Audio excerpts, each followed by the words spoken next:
معاملات کیا ہیں؟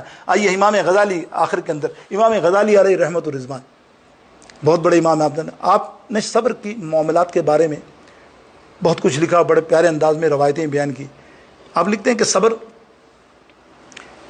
صبر کی قسمیں ہیں۔ ایک تو یہ ہے کہ صبر و شکر کی، شکر کیا اللہ رب العزت کا ہر نعمت پر۔ اب نعمت کیا ہے؟ دیکھو نعمت کیا ہے، ہم سمجھتے ہیں گاڑی، کپڑا، سونا، دولت، مال وال، یہ سب نعمتیں، حالانکہ ہم نظر انداز کر جاتے ہیں کہ یہ تیرا پورے جسم کا پورا حصہ سب نعمت ہے۔ میں نے ابھی بتایا نا کورونا والا معاملہ، خدا گواہ ہے، آج ہم کو پتا چلا کہ یار سانس اتنی قیمتی نعمت ہے۔ وہ فون کرنا ہے مجھے سانس نہیں آ رہا، حضرت دعا کر دو خدا کے لیے، کوئی جگہ بتا دو، لاکھوں روپے کسی پیر فقیر جیسے ہوتا ہے نا معاملہ، اس کو دینے کو تیار ہو کہ میری سانس واپس آ جائے۔ اللہ اکبر، میں ایسے ایک نہیں کئی کیس آپ کے پاس بھی ہوں گے۔ تو سانس کتنی قیمتی چیز ہے میرے دوستوں، کیا ہم شکر ادا کرتے ہیں کہ اللہ ہم نے سانس لیا، ہم نے سانس باہر نکالا، تیرا لاکھ لاکھ شکر ہے۔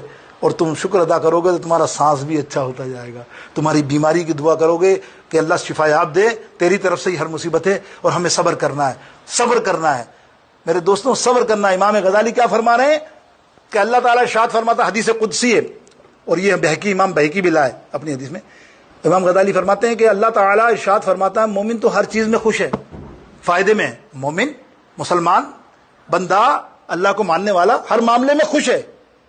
بولے اللہ تعالیٰ فرماتا ہے محبوب سن، یعنی حدیث قدسی کو کہتے ہیں جو اللہ کلام کرے رسول اللہ سے اور رسول اللہ کلام کرے ہم سے۔ تو اللہ فرماتا ہے سنو، مومن پہ جب نعمتیں نازل ہوتی ہیں تو وہ کیا کرتا ہے؟ شکر ادا کرتا ہے۔ تو اللہ تعالیٰ فرماتا ہے میں اس کو اجر دیتا ہوں نا، اجر ملتا ہے اس کو بے شمار، دے گا دگنا اجر۔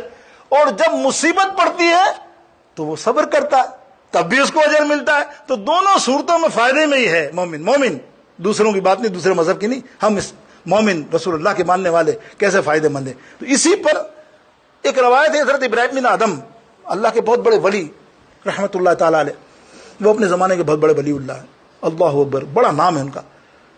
بلخ سے حضرت شفیق بلخی رحمت اللہ تعالیٰ علیہ، یہ بھی اللہ کے بہت بڑے ولی، تصوف کی کتابوں میں یہ نام ہے ان کے لسٹ وائز کہ کتنے بڑے امام ہیں اور کتنے بڑے اولیاء ہیں۔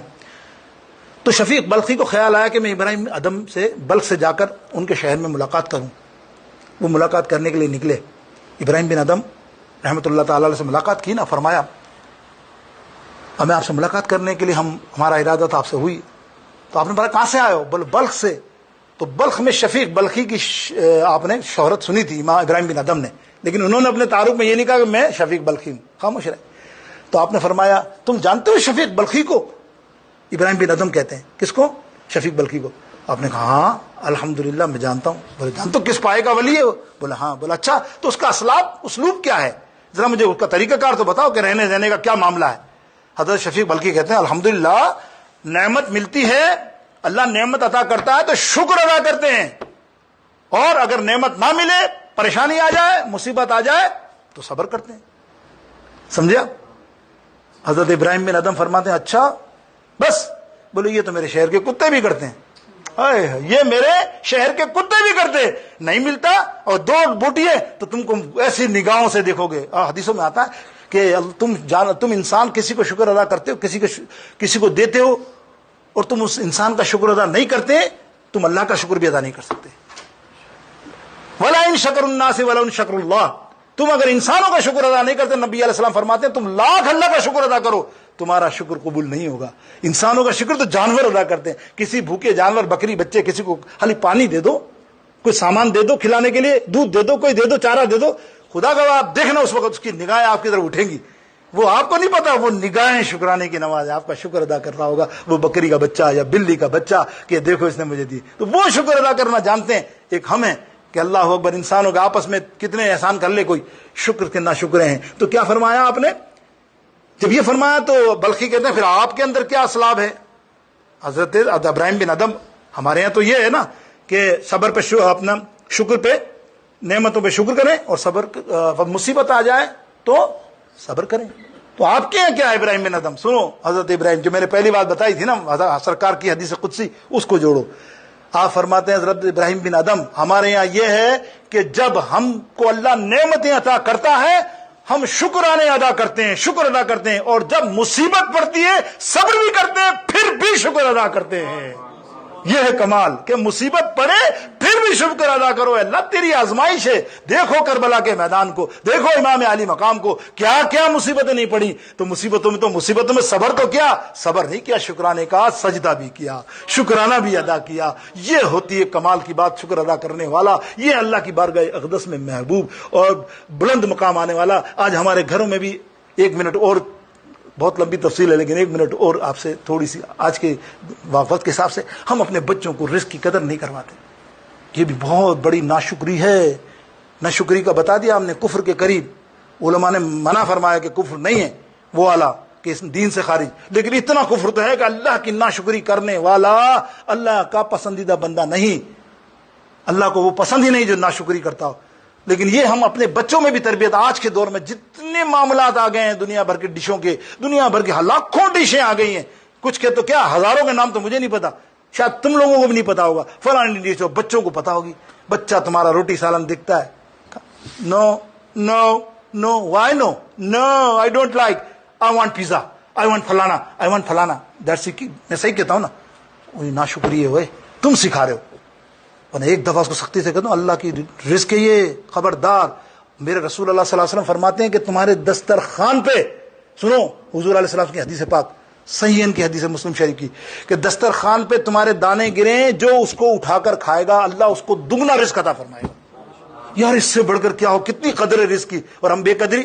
ام المؤمنین ذات عائشہ فرماتی ہیں کہ ایک مرتبہ سرکار میرے گھر میں آئے تو روٹی سوکھی کی پڑی ہوئی زمین پہ مل گئی، سرکار نے اٹھایا، فرمایا عائشہ رزق کی توہین نہ کر، اللہ رزق بند کر دے گا۔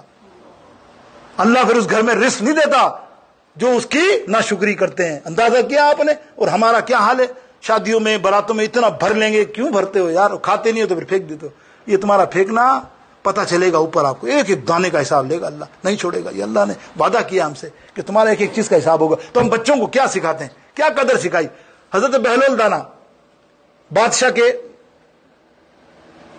کے وہ تھے مہمان، ٹھیک ہے، اور بادشاہ کے مہمان تھے بہلول دانا، دسترخوان پہ اعلیٰ قسم کی نعمتیں رکھی ہوئی ہیں، وزیر وزراء سب بیٹھے ہیں، ہارون رشید بادشاہ ہے، خلیفہ ہے، اور دعوت کھلا رہا ہے۔ آپ کھاتے کھاتے اچانک آپ نے دسترخوان سے دانے اٹھانے شروع کر دیے، دانے اٹھانے شروع کر دیے۔ اللہ والے تو جانتے ہیں نا، سنت کو سمجھو، اللہ سنت کو ادا کرنا سیکھو۔ وہ دانے کھانے شروع کر دیے۔ وزیر نے کہا حضرت ایسا نہیں ہے، بادشاہ کا گھر ہے، اس سے کئی لاکھ ڈشیں موجود ہیں، آپ رج کے کھاؤ، آپ یہ مت دیکھو وہ گرا ہے، آپ کھاؤ۔ آپ مسکرایا، فرمایا اچھا یہ میں جو عمل کر رہا ہوں تو میں اس وجہ سے کر رہا ہوں کہ تمہارا کھانا کم ہے، میں یہ عمل رسول اللہ صلی اللہ تعالی علیہ وسلم کی بتائی ہوئی حدیث پر کر رہا ہوں۔ میرے سرکار نے فرمایا تم اگر دسترخوان سے نوالے چنو گے، اللہ تم کو اس سے دگنی تگنی چگنی اللہ تعالیٰ نعمت اور رزق عطا فرمائے گا، تمہارے گھر میں رزق پیدا ہوگا۔ بے رزقی جو تمہارے گھروں میں ہے آج، جو معاملات ہیں دنیا بھر کے پیر فقیروں کے پاس وظائف اور الٹے سیدھے چکروں میں، اپنے اعمال کو سدھارو۔ خود تو ناشکرے ہو، خود تو کچھ بات میں نہیں، اور فقیروں کو ڈھونڈتے ہو۔ فقیر کیا کرے گا تمہارا جب خود تمہارا عمل صحیح نہیں ہے؟ اللہ تو جانتا ہے نا، اس کے کہنے سے کیا ہو جائے گا، اور بابا نے کہہ دیا تو میرا کام ہو جائے گا، ایسے تھوڑی کام ہوگا۔ تو اپنے آپ کو تو سدھار، تو 5 وقتہ نمازی نہیں اور تو بڑے پیروں فقیروں کے پاس جا رہا ہے، اور وہ پیر فقیر تیرا علاج پہلے کر رہا ہے، نمازی تجھے نہیں بنا رہا۔ شرم ہے مجھے تو ان لوگوں پہ بھی، ان دیندار لوگوں پہ بھی جو کسی کو نمازی نہیں بنانے کی تلقین کرتے، اور یہ الٹے سی تعویذات اور یہ معاملات۔ سچی بات ہے، جو حقیقت ہے وہ سمجھو۔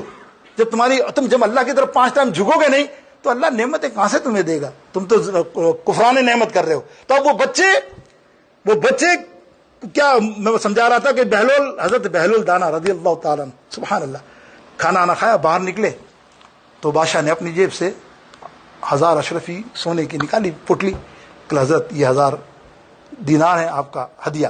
اب آئے حضرت نے لیا، ایسا اچھالا، کہا واہ میرے مالک واہ، ارے او وزیر ابھی حدیث سنائی تھی نا تجھے، ابھی حدیث سنائی تھی کہ دانے کی قدر کر، دسترخوان سے اللہ دگنا دے گا۔ اللہ نے تو 10 گنا مجھے دے دیا، ابھی دے دیا، یہ نہیں کہ باہر جاتا میں، اسی گھر میں اسی وقت اللہ نے مجھے دے کے عطا کر دیا۔ اس میں مجھے نہیں پتا تھا کہ تو دے گا، اور صحیح بات ہے، ہم اور تم جو جاتے ہیں کسی کے گھروں میں تو مجھے نہیں پتا ہوتا کہ وہ میں لفافہ دے گا۔ سچی بات بتا رہا ہوں، کھانے کے بعد کوئی بیچارہ ہوتا بندہ دے دیتا 100-50 محبت کے ساتھ، کیا بزرگ آئے ہیں، مولوی صاحب آئے یا فلانے آئے ہیں، پیر صاحب آئے ہیں، سید صاحب آئے، چلو یار ہدیت دے دیتے نا، یہ تو آپ کا ہوتا ہمارے نا۔ تو لیکن اس کو تو نہیں پتا آنے والے کو کہ اس نے کنفرم کہا ہے، اب وہ کنفرم کرنے والا تو پھر وہ غلط ہی آدمی ہوگا، وہ تو اس کی بات نہیں کر رہا، میں ایسی جنرل بات کر رہا ہوں۔ تو میرے دوستوں بزرگوں، شکر ادا کیا کرو، اور صبر کے پر بھی شکریہ، مصیبت پہ بھی صبر کیا کرو۔ اللہ رب العالمین آپ کو اللہ رب العالمین درجہ عطا فرمائے۔ وآخر دعوانا الحمدللہ رب العالمین۔